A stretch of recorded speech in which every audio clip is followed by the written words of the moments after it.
Who's seeking the call? Thank you. Give the call to member for Hughes. Deputy Speaker, I rise to speak on the Housing Australia Future Fund Bill of 2023 and the two associated bills, which, for simplification, I'll simply refer to generally as the Housing Bill. During the election campaign last year, in my electorate of Hughes, the biggest issue was the cost of living. The second biggest issue was housing affordability. This was a priority and concern for young people, as well as for their parents and their grandparents, concerned that their children and their grandchildren will be unable to purchase or even rent a home of their own within my electorate. In my first speech in this place, I spoke of my commitment to addressing housing affordability. My policy framework around this issue arises from my personal ideology as well as lessons learnt from a 25-year legal career spent in planning, property and environmental law, working both for and in the private and public sectors. Ideologically, my commitment to liberalism, civilised capitalism, unleashes the power of the individual and their enterprise while always providing a safety net for those who, despite their best efforts, are unable to cope. This applies to my approach on housing policy. At federal government level, we need to facilitate an environment where we as a country deliver broader housing choices and a system that provides greater security of tenure, such as longer-term leases, for our most vulnerable, many of whom are Australians' children and our returned veterans. The greater the number of Australians that own their own home, the greater the ability of governments to facilitate social and emergency housing. Having spent my former career working in and around the housing sector, including in local government, which is at the coalface of development of planning policy, I say that as well-intentioned as this bill may well be, it will not address the housing crisis. It is unlikely to deliver a single extra dwelling in Australia. This housing bill is not a $10 billion pledge to build houses. This is not a bill to house Australians. This is a bill that establishes a fund. The bill is proposing that the proceeds from the fund will enable federal government to build 30,000 new houses. It proposes an additional $330 million for ongoing maintenance and repair of acute housing for Indigenous Australians, victims of family violence and veterans. Again, this sounds like a solution to the crisis. However, it is far from it. First, there is the failure to define key terms in the bill. What is the definition of social housing? What is the definition of affordable housing? What is the definition of acute housing? The bill also omits a major part of the housing affordability problems. It leaves out private home ownership, ways that the federal government can influence, empower and incentivise private home ownership. On the housing continuum, as more Australians own their own home, they move out of the private rental market, which in turn frees up supplies for others to move into this space, therefore allowing more resources to be directed to social and emergency housing.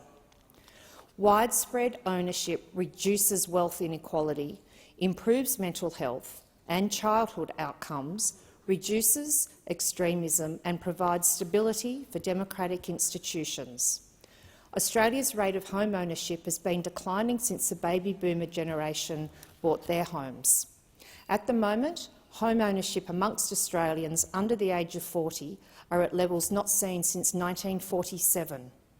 Being able to afford a home is becoming harder and harder for younger Australians. Leaving private home ownership out of its housing policy means that the Labor government has failed to understand the way that the housing sector in this country works. After 9 months in office, the government's housing agenda is in tatters.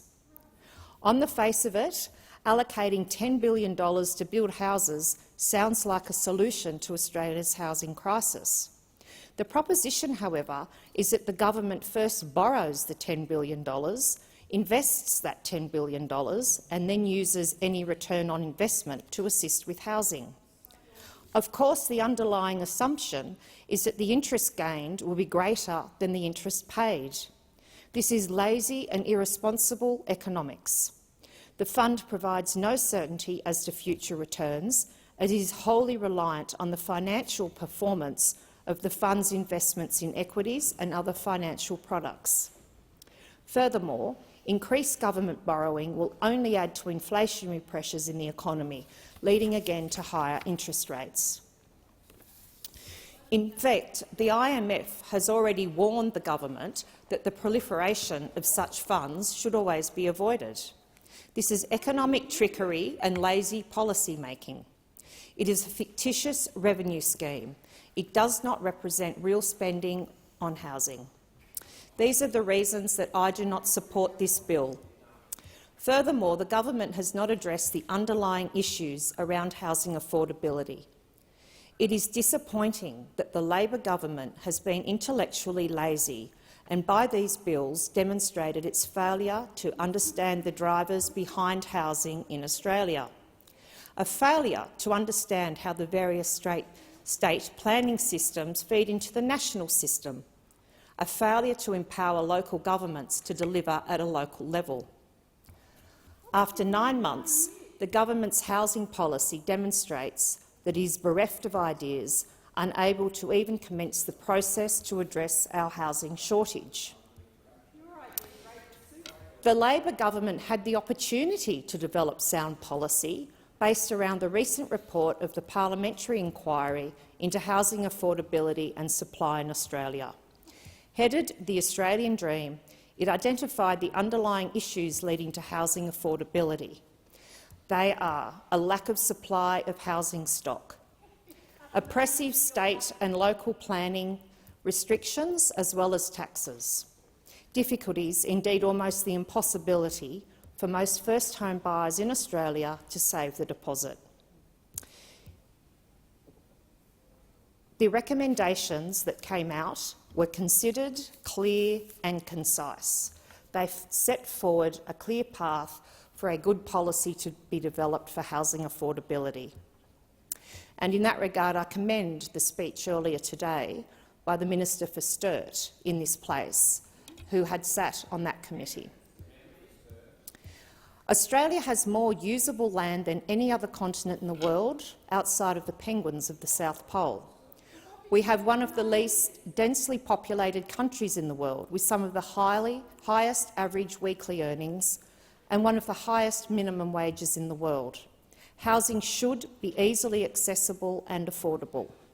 However, with an underlying lack of supply of land, housing has become almost impossible for many Australians. The federal government can and should incentivise state and local governments to increase urban density in appropriate locations using an empowered community framework such as those which are being rolled out throughout Europe. State and local governments can create more density in appropriate locations, specifically those well serviced by underused transport infrastructure. This should be done by allowing local communities to negotiate for higher densities in return for better infrastructure and more convenience, and in such a way that protects and preserves the character of surrounding areas. The objective of policies such as these is to ensure that communities are open to higher density experience, an uplift in value and improved infrastructure. Planning policies also need to be addressed. Federal government can provide incentive payments to state and local governments to encourage the adoption of better planning and property administration policies. Cutting through the red tape of planning is essential for the provision of more dwellings. Some analysis has shown that in some places in Australia, planning restrictions are responsible for up to 67% of the cost of housing. Analysis from Finland has shown that increasing housing supply benefits those on low incomes the most. Flexible planning systems like those in Texas are driving economic growth through lower levels of traffic congestion and more efficient allocation of how land is used. This has led to companies such as Tesla, Facebook and Intel leaving California, for example, for Texas. Planning reforms in Tokyo saw homelessness reduced by 80% over 10 years, while highly regulated planning systems in San Francisco have seen the emergence of tent cities with people who cannot find homes. There is therefore abundant evidence that planning restrictions substantially boost the cost of housing. The federal government has the tools available to incentivise state and local governments to introduce and implement better planning policies. That was, again, an opportunity lost in this housing bill. Land use policy is primarily the responsibility of state and local governments. Nevertheless, the Australian government can and should play a useful role in coordination, guiding and improving incentives to other governments. Specifically, it should provide financial assistance to state and local governments to encourage better planning policy, as well as administration of that policy. We should reward better planning policy administration, for example, the streamlining of approvals, or bringing infrastructure contributions in line with social costs, such as value capture and sharing. Government policy could institute a grant system that pays states and localities for delivering more housing supply and affordable housing. Grants could be in the form of cash or infrastructure. Again, this has been a missed opportunity in this proposed legislation. Local and state taxes and charges are passed on to home purchasers. This is substantially increasing the cost of housing. In New South Wales, they are inappropriately called developer contributions. They are not paid for by developers. They are, however, just a tax imposed on a first home buyer or a home purchaser. The largest barrier to entry for young Australians is saving for the deposit. On all the various measures, the time it takes a worker on an average wage to save for a deposit has increased from a number that could be measured in months to one that can now be measured in decades. The Labor government has again missed an opportunity in its housing policy and bill to allow first home buyers to use their superannuation balance as collateral for a home without using the funds themselves as a deposit.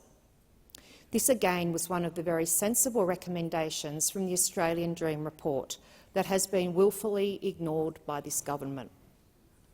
The greater the number of Australians that own their own home, the greater the ability of governments to facilitate social and emergency housing. The intention of this bill may be to facilitate social and emergency housing. However, for all of the reasons I've just outlined, it will not. What has always happened in the housing space is that when a government has an intention to fund social and affordable housing, it sets up a program, funds that program, and then, through recurrent expenditure, funds whatever it is they want to fund. That is not what is being done here. This is a blatant attempt to try to keep this fund off the budget's bottom line. In that being done, there is absolutely no certainty that any money will ever, certainly not in this term of government, go to the intended recipients. I have outlined many alternatives available to the federal government if it wished to apply some intellectual rigour to addressing the housing affordability crisis through real and practical solutions. The government, through its housing policy and these bills, has demonstrated that it does not. This is a fiscally irresponsible bill. It may well be well-intentioned, however, it is lazy economics and will not produce the outcomes that it seeks. For the reasons stated, I oppose this bill. Thank you.